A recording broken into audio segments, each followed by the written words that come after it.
Okay, the next video we're going to show you is the access journey.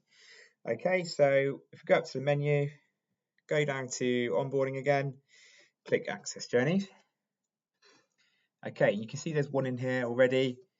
There's only ever one access journey which will be published and be live for you, so it's probably easier just to come in and edit the one you've got, although you can create new ones if you want to. So for example, if you want different options to just go, right, I want to go and publish that one, bring that one live, then that could be the best way to do that. Okay, let's have a look. Okay, so when you open your access journey, you've got some tabs coming from the left-hand side. This is the order of what the customer would see. Some of these won't be relevant, but we'll go through each one just so you know what's what. Okay, so first thing we've got is a splash page, and you can see that you've got a drop down here with the templates that you would have made within splash pages. Okay, so you can see there's one in here called test. This is one we made in a previous video. So if I click this, that will bring up that splash page we made previously. You can see that it's there. So that's the one that I want live for this journey. All right, you can check it on mobile preview as well by clicking over here. You can see that's coming up there. Cool. Okay, and then the next thing that the customer will see once they've chosen one of these options to log in is they're going to see terms. We've obviously covered you with this from a GDPR perspective, so you don't need to do anything here. If you did want to add anything, then you've got an option to do that within here. Okay. There's a micro survey option, so look out for that on a future video. But if you've got one of those ready to go, then again you just click here and it will bring up the option on the drop down, and you can just select the one you want. Okay. Similar to Logicflow, if you've got something made, then it will bring them up here in this list. The drop down, select the one you like, and you want live, and then that will bring up that one too. Right, redirects is really important because this is where your customers will end up once they've gone through the login process. So you can push them to another splash page, which would be the online splash page when you make a new splash page, or you can send them to a URL. So that could be your website, that could be your socials. You might have an external landing page as well. So that gives you a lot of options on this part of the journey. All right, so there's two in there currently.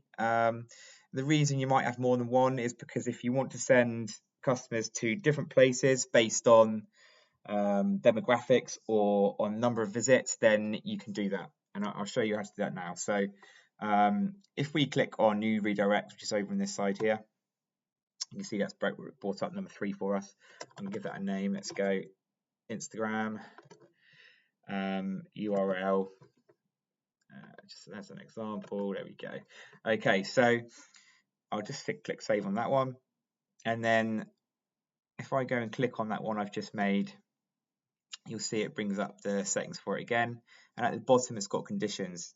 Now I can add a rule set to this. So I'll click the button, it will give me a drop down. And if I show you the options, we've got age, gender, number of visits to the venue, birthday, last visit, platform, and browser. Okay, so you've got some options here to target some customers based on these things. And then when they log in, you can send them to the place that you choose. Okay, so quite a common one might be a customer would like on a first visit they want to go to the website so they're getting informed, or there's things they might want to promote similar to social media, but then on a second visit they might want them going somewhere else.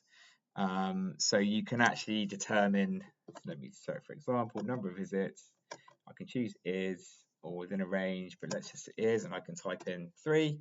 Okay, I can save that there. So on a third visit, I know that that customer is going to land on my Instagram page.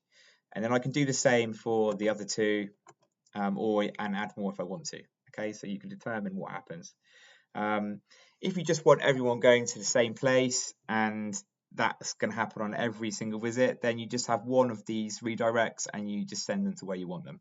Okay, you can see within this redirect type, if I drop that down, you've got a choice. You've got a URL redirect, or you've got online. So if I change it to online splash page, it will just bring up a drop down, and once you've made it within the splash page section, it will show up in this list here. You can select that live.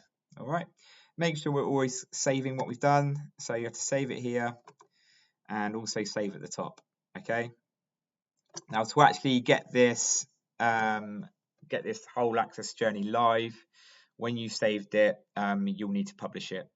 Okay, and you just publish it to the venue. I'll show you here, just to the venue like that, and then it will ask you to choose the venue, and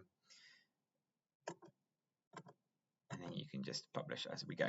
All right, and that's how the Access journey works.